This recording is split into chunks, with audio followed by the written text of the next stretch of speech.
Hello guys, we are going to talk about a romance thriller film called The Lover in the Attic, A True Story from 2018. A lot of interesting things are waiting for you. The movie is set in 1913. Dolly is married to Fred. He is a very rich businessman, the owner of an apron factory. He has been unable to satisfy the beautiful woman for a long time. Dolly shows Fred an apron that she has sewn herself based on a pattern that was in a French magazine. Fred refuses to put it into production, saying that his customers do not live in Paris. Dolly suggests opening a representative office in France, but he simply ignores her. Dolly arrives at her husband's factory and tries to convince the workers to persuade Fred to put her apron into production. When Otto, a 17-year-old sewing machine repairman, enters the room, Dolly immediately takes notice of him. He is also an aspiring writer. Dolly looks through his graphic novel and reads how a girl eliminates her husband in cold blood. Otto takes the magazine away from the owner's wife, believing that a lady should not read such horror stories. When Dolly is preparing breakfast in the morning, a man appears and starts flirting with her, but her husband has to fly to New York to meet with clients, so the woman asks her husband to restrain his passion until he returns home. The beauty says that in this case, she will be in a passionate state all week. Fred grabs his wife by the throat in a rage and shouts that she shouldn't manipulate his feelings. The man leaves, and the girl can't get over the shock. Dolly is not satisfied with her marriage, and one day she comes up with a cunning plan. A girl breaks her sewing machine on purpose by sticking a knife in it. At lunch, she complains to her husband that the sewing machine is broken, and she was just about to sew a baby suit. When asked if she is pregnant, Dolly replies that she would like to be, and asks her husband to send a repairman to their house. The next day, he shows up at the guy's doorstep, not realizing that this day would change his life forever. The hostess greets the guy in a very seductive outfit and sits down next to him while he works. The repairman quickly realizes that the machine is broken on purpose, but says nothing. Soon, Otto fixes the breakdown, and then Dolly praises his skillful hands and asks him to massage her feet. A couple of minutes pass, and the beauty invites the guest to undress. Otto silently undresses and asks the hostess if she will do the same. The girl promises to undress next time. She tells the repairman to tell Fred that he needs a spare part for his sewing machine, which he can get from the factory. Before she says goodbye, Dolly whispers gently that she is ready to break the machine every day for this. Otto can't eat or sleep, looking forward to the next day, but he takes 2 showers. Dolly meets a guy in a very seductive outfit. The couple decides not to waste time and passionately engage in interesting activities.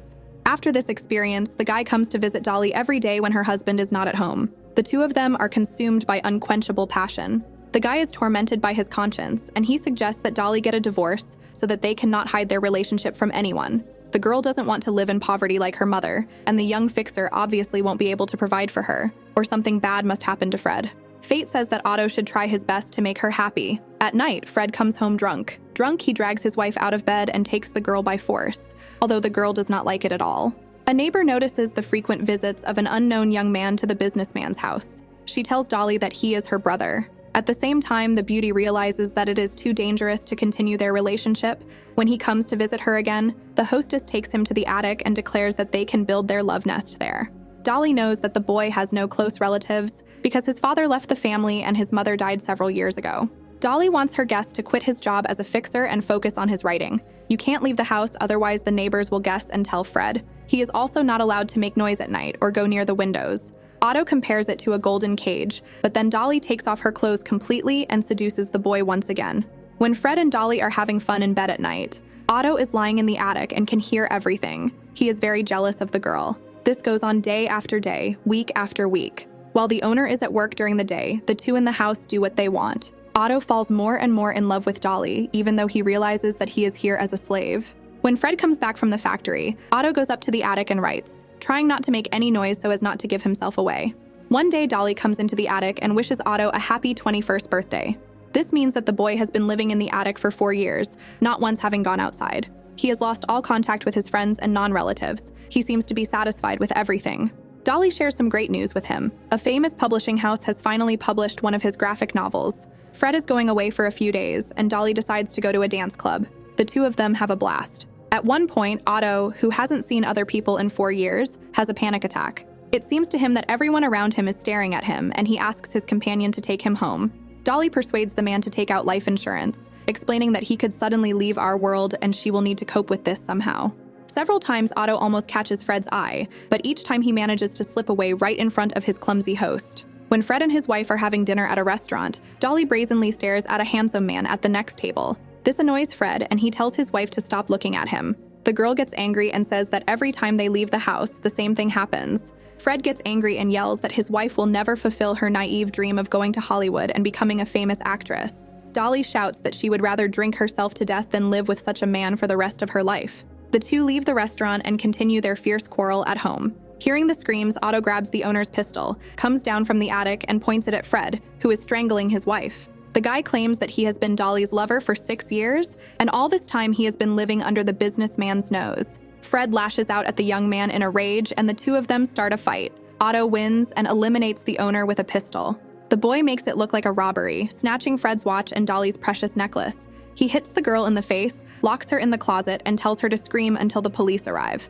Otto himself flees the house. Dolly tells the cops that a burglar broke into the house, but the detective believes that the case is not that simple. Moreover, for some reason the criminal did not take Fred's wallet. Dolly continues her dirty game and starts an affair with the head of the insurance company, Roy, who helps her get a good amount of insurance for her husband's death. This makes Otto jealous of the beauty even more. The girl tells Roy that after her husband's death she bought a gun, although it is the same weapon that Otto used to shoot her husband.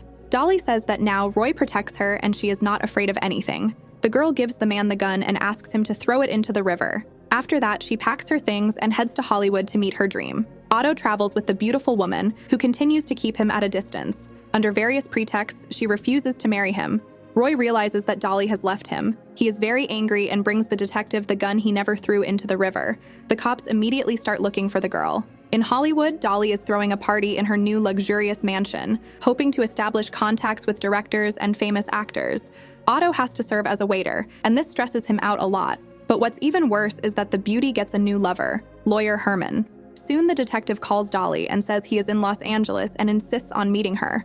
Otto panics because he is sure they have been discovered. The girl reassures him that no one knows about his existence, so they are safe. When the detective comes to Dolly's house with the murder weapon, Herman explains that the police have no evidence against the girl and the cops have to leave. Time passes and Herman asks Dolly to marry him.